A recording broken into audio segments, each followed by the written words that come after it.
৬ বছরও শেষ হয়নি উত্তরাঞ্চলের ৪ লেন প্রকল্পের কাজ। তাই প্রতিবারের মতো এবারও ঈদে ঘরমুখ্য মানুষের দুশ্চিন্তা নির্বিঘ্নে বাড়ি ফেরা নিয়ে। তবে প্রকল্প কর্তৃপক্ষের দাবি, কাজ শেষ না হলেও সড়কে শৃঙ্খলা থাকলে নির্বিঘ্নে হবে ঈদযাত্রা। ঘরমুখ্য মানুষের ভোগান্তি কমাতে প্রস্তুত হাইওয়ে পুলিশও। আব্দুর রাজ্জাকের ক্যামেরায় আব্দুস সালাম বাবুর রিপোর্টে বিস্তারিত। আর 12 দিন পর পবিত্র ঈদ উল ফিতর।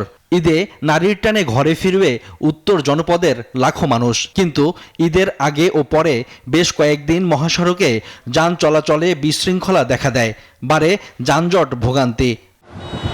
এই ঈদে জামা জুতো অ্যাক্সেসরিজের ডিসকাউন্ট।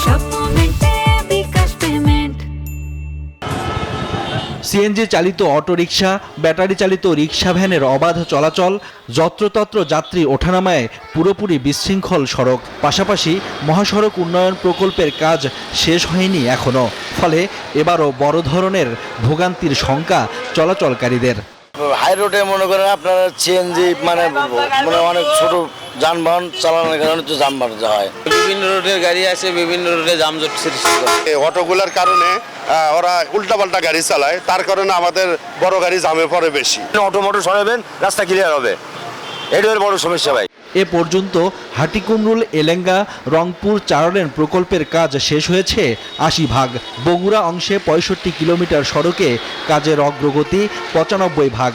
তবে বেশ কিছু সড়কের কাজ শেষ হবে 25 মার্চের মধ্যেই, যাতে ঈদ যাত্রায় ভোগান্তি কমার আশা অনেকের। প্রকল্প পরিচালক বলছেন, সড়কে শৃঙ্খলা থাকলে ঘরমুখো মানুষের ঈদযাত্রা স্বস্তির হবে।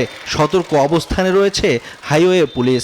কাজ যত দ্রুত সম্পন্ন হলে আমরা আমাদের হাইওয়ে পুলিশের পক্ষ থেকে ঈদ যাত্রা আমরা আশা করছি সম্পূর্ণভাবে নির্বিঘ্ন করতে সমর্থ হব। 190 কিলোমিটার 80% বেশি কাজ হয়ে গেছে। এখানে পুরোটাই কিন্তু মানুষ ফুল লেন 4 লেনের সুবিধা পাচ্ছে। এই আশা করি যে কোনো ধরনের সমস্যা হওয়ার কথা না। 2019 সালের মার্চে শুরু হওয়া টাঙ্গাইলের এলাঙ্গা থেকে সিরাজগঞ্জ, বগুড়া হয়ে রংপুর পর্যন্ত 190.4 কিলোমিটার মহাসড়ক উন্নয়ন প্রকল্পে ব্যয় ধরা হয় 16,662 কোটি টাকা। 2026 সালের মধ্যেই প্রকল্পের শতভাগ কাজ শেষ হবে বলে জানা গেছে। Desk report, news 24।